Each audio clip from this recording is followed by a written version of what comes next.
Hello, Steve. Sorry I'm a bit late. I had to rush to the little men's room before we started. How are you? I'm okay. How are you? I'm all right. I've just had a major awakening. You know, you never appreciate what you have until it's gone. And by that, I reference toilet paper. I was just going to say, having just run to the little boy's room, I thought to myself, well, you just veered a few shackles or something and you realised how full you felt until you'd released it.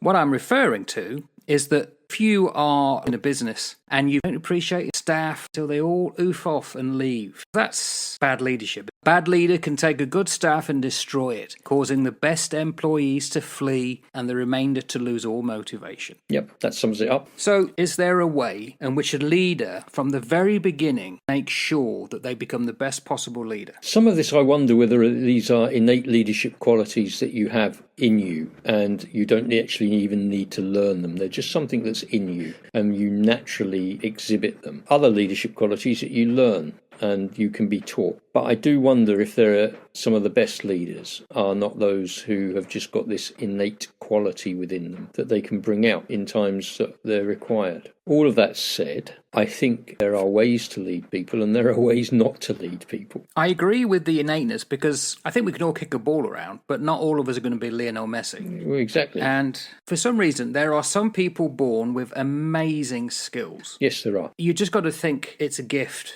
But, and you call it service leadership, certain things anybody can adopt or at least try. Yeah. What would they be then? I was talking to somebody and I said the fundamental basis for this servant leadership is that I am so fortunate to be in a position where I can give them opportunities and where I can elevate them to try and develop my team members, develop my employees, develop my staff so that they can reach the highest possible outcome that they can possibly reach because I've given them a leg up. Now that for me is legacy. That for me is what it's all about. It's not about me getting accolades. It's about seeing so many people, young people, older people, whoever they are, people that have never been given an opportunity in life, being able to be empowered to rise up to a position. You as a leader recognize that the position you hold is a position of great privilege, but it's not a position that you should be looking to feather your own nest with. It's a position that you should be using to fuel and empower other people. And then from there, you can then build on characteristics that you would get in what a good servant leader is. So let's imagine that you're just about to go into a new organisation. You've got a high position of leadership. You don't know how long you're going to be there. So you should be thinking, how many weeks have you got left? What are you going to do? And how do you want to be remembered? Yep.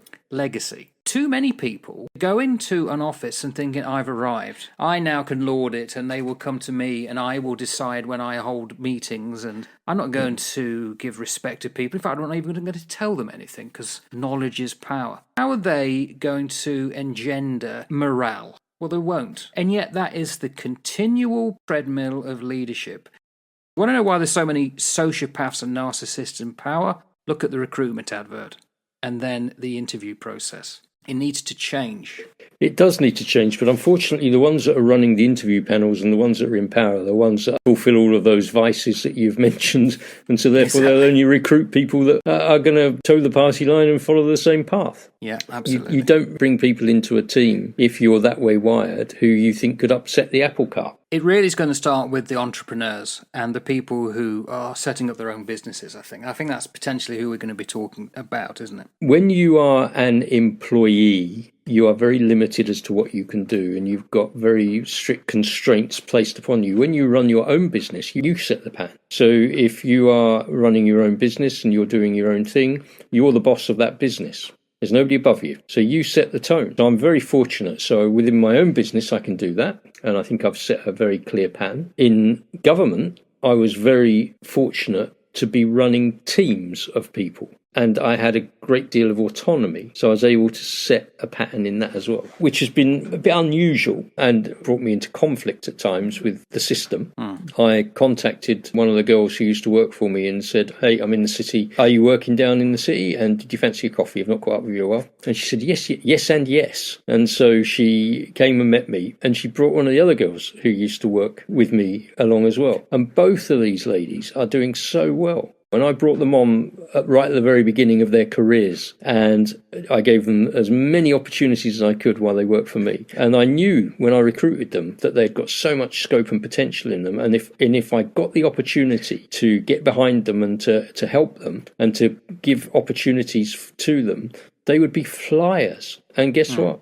They're flyers, and they're going to do so well in their lives. And I'm so proud of that. I'm so proud of them. Such a lovely thing to see that all of these young men and women are all doing really well for themselves. And I think to myself, yep, okay, I'm no longer there, but I gave them that step, and I encouraged them, and I supported them, and I believed in them, and I knew that they had something in them that we could get out of them and that would benefit the broader picture of things. It's brilliant. Because that demonstrates interpersonal skills, that you treat people as adults and fellow human beings. There's no BS, because half the management, you can never trust what they're saying half the time. Speak with forked tongue. Yeah, because they don't understand themselves necessarily. So they either don't say anything or they BS. And that is not going to motivate. To motivate, they want to see that they can trust you and that you are approachable, but they're going to be part of the empowerment process, if not necessarily for all decisions, but a lot of the decision-making process. Absolutely. Well, there was a hierarchical structure, and I was modestly far enough up that food chain to be able to have some sort of influence. I always saw my team leadership as being very horizontal, so just sitting around a table, so very flat. I may sit at the head of the table, but I would have people sat all round different positions on the table who I could dialogue with and get good ideas from. Yes, I would make the decision based on all of that discussion, but it would be very collegial. One of the characteristics of servant leadership is that you can build community, and you can build community within your teams like that. So you feed across each other, you foster this sense of belonging, this sense of connection. And by encouraging people around you, you encourage their professional development and growth. By encouraging them, you're saying your opinion matters. When we had a big restructure that eventually saw my position restructured out, I got all my team together and I had them all in a big meeting room, and I briefed them before we started. I said, right, we're going to look at this restructure, and I will be asking for a contribution from each one of you. And I don't care whether you are the most junior individual who's come onto my team or you are the most senior. I want to hear from you. I want to get your views, and I want to canvass your opinion. And we put together a huge report giving feedback into all of this, which a lot of it was taken on board. Not all of it, but certainly a lot of it was. And when those young people saw that their input was taken seriously by me, was captured and reported back up the food chain, and some of it was implemented, it gave them confidence in themselves, and it also builds confidence in the system that you're serving, which is another good thing. But it doesn't happen all the time, mate, and it happens far less frequently than it should. Yeah. So to the point that when you do come across it, you're lucky. It's very rare, and I've only come across it 1 or 2 times in a 40-year career. Yeah, likewise. So we're talking about servant or service leadership. It's basically being focused on the people who are around you, possibly under you. So you're a leader, you're a manager. It's the well-being of them and who they belong to, their teams, as you say, or communities. And it's making sure that it's empowering them. Yeah. In other words, where some seek power, you seek to empower, which is against the traditional pyramidal type of structure, which encourages people the higher up to become more remote from the people below. No, you walk amongst people, you walk alongside people. Yeah. The one who wants to be great among you must be the servant, to lift them from where they were and to present them somewhere else in a better way, shape and form. That's played out in the way that you can work with the people that you work with. Businesses will often prioritise employee well-being. They'll often see better retention when they look after the well-being of their people. And in your world, Mark, in education, when I think back to school, and I was never very good at school, and I left school at 15, and I was very unqualified when I joined the forces, the teachers that I gave the best to, and the teachers that got the best out of me, were those that didn't just instruct me, but they grew me, they nurtured me, they encouraged me, they coaxed and cajoled me in some way. They were willing to do the things which servant leadership should do, which is listen, empathise, actually really hear what somebody's saying and value their opinion, even if it's a 15-year-old kid who thinks he knows it all, and get down to their level and build up. Good educators do that. Yeah, C.S. they Lewis has a hunker great down point. at the desk. Yeah. C.S. Lewis talks about that we should be irrigating deserts, making them bloom. The best educators will step away from the front. They'll sit amongst the kids. As you say, listen. And then, if they need help, give it at their level. Yeah. Make it simple, through steps. Yeah. Don't belittle them. Yeah. Don't walk away showing no interest. In fact, my wife, for 22 years, she was a nurse. And I got to say that generally nurses have great service leadership. Not all, but most. Why? Because they prioritise the patient. In other words, others, not themselves. They empower the patient to take control of much of their healing as possible. It's a collaboration. You never feel in the modern system, you shouldn't, that you're alone. They collaborate and they focus on ethics because everything is done for the betterment of the patient, not themselves. So there's a very stringent medical ethics involved. That should be in all leadership, and a lot of humility. Yes. You don't come across nurses and doctors trying to be the big I am, yet they are very well trained. They know their stuff. That's what anybody in leadership should be like. They should go and observe a nurse. I don't disagree with that. I've worked with some very incredible medical people, particularly hospitals, when I've had to go in there for various reasons with people or take people in there for assaults and injuries and that sort of thing. And the way that they work is great, but they've got that emotional wiring, haven't they, that enables them to converse with people and to get down onto their level. Most police officers, believe it or not, have the ability to bring themselves down to the lowest common denominator, to get to know people, to get alongside them so that they can use all of their verbal judo to get people to actually do what they want them to do without having to step into conflict. And doctors and nurses are very good at that because they have this ability to show that they care, that the interest of that individual is really important to them. Servant leadership, it's about influencing people through trust, influencing people through building relationship, rather than I'm the authority figure. Like you said, doctors and nurses are very well trained and they've got a lot of authority in terms of their learning and potential capability. When we're talking like this, I don't know if it's us, we buy into it, we're just naturally that way, but it seems to make common sense. Yet I don't see it replicated either in leadership courses or personal reflection and practice. There's something that we're getting wrong, that if there is a model out there that plainly, and I do believe it's the best one, it's not being adopted. Yeah, because it's probably seen as weak. It so isn't. It's not a weak model. This is one of the strongest models of leadership ever, and it gives some of the best results. But what it doesn't do is it doesn't blow smoke up your own backside. And that's what most people want, isn't it? Yeah, of course it is. It's all about look at me, look at me, look at me. And I have worked with enough people who think that they are something because they have now arrived at this certain position in their world. And don't get me wrong, when I was a young buck and I was strutting my stuff around, and I had been promoted onto the drug squad and I'd been promoted as a detective and all the rest of it, there were moments when I caught a glimpse of myself which I thought, yeah, you're being a prick. Stop it now. You knew that at the time? Oh, yeah, of course. I've always known it. Just because you hold a position doesn't mean to say that you deserve any respect. This is how being cocky and arrogant that I was. I can remember sitting with my divisional officer, who I won't name, because he didn't deserve this from me, because there was nothing wrong with him at all. But he sat there in his cabin and he was going through one of the divisional officers' reports, and they'd do reviews on you, wouldn't they, and all the rest of it. And at the end of it, he made some comment to me, and I said to him, I respect those, tapping my shoulder, what he'd got on his. I respect those, sir, but I've got no respect for you. And I think back to that sort of conversation, I think, what an arrogant little prick I was. This was a very well-qualified officer who, though young in service, didn't deserve that. And I thought myself, I was Jack the flipping lad. And what a dickhead. Did you get away with it? Yeah, of course. I think he was a bit flabbergasted. And because it's like, you've got to respect the rank. You don't have to respect the individual. You have to respect the rank. But you don't have to tell them that, do you? It's stupid. Thing is, though, and even with service leadership, you've got to have boundaries. You don't go beyond them. You're not getting everyone ice creams every day. No. And it has to be respect.